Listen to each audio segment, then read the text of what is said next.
if you have a world in which basically, as you know, there's a great paper from the 70s called The Great Compression, and it's a statistical paper in economics. What it basically shows is that if you look at wages, right, in the 1940s through the 1970s, what happened was the top end of the income distribution came down, the bottom went up, and the whole thing moved up.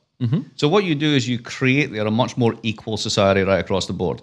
When you have an equal society, you don't actually need to have or seek out incredibly diverse sources of information. If those information sources are deemed credible by people whose material circumstances are similar enough that I can say, yeah, you would believe this too because you're a bit like me, right? But if I am so different from the other members of my society across lots of different indices, but primarily I think socioeconomically, then, you know, what exactly is the news? So the other thing I look at in the morning is I always look at the Financial Times. Yeah. And the reason I look at the Financial Times is that's the one newspaper that I actually rely on, because you cannot run a successful business model giving information to the global investor class if you systematically lie to the global investor class. So they will tell it the truth as they see it in terms of what is relevant for that constituency to know. If you then look at the headlines of the FT and then look at USA Today, you might as well be in different planets. Yeah, exactly. Right? So it's a question of there's multiple facts out there we can report on, but when your society is so polarized and so split, what counts as a fact is different. And what you're doing, what you're suggesting is that in this moment, we need to have not just the tolerance, the acceptance, the desire to hear as many different things as possible and to inform our judgments on that basis. And I think that's the only way, in a sense, of healing that divide. 100%. Because it's not just an economic question, right? I think it drives so much of it. But to get past that, we need to stop basically sort of just self-associating with the opinions that we like.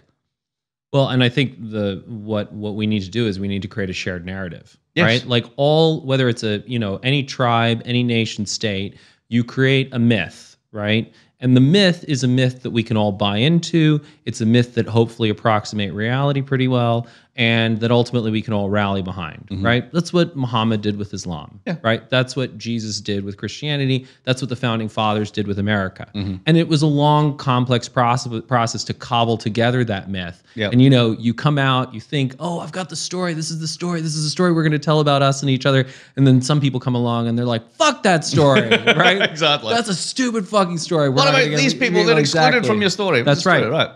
And so the point is, it is the process of evolving a better myth together. Yeah. And ultimately, in terms of that epistemic arrogance, what it really comes down to is, what is the ultimate arbiter in deciding what story we tell? And in the 1950s, the arbiter was essentially, the people who controlled the television stations, the professors that were aligned with them, and that, not being malicious, but just started telling stories that served them really well. Yeah.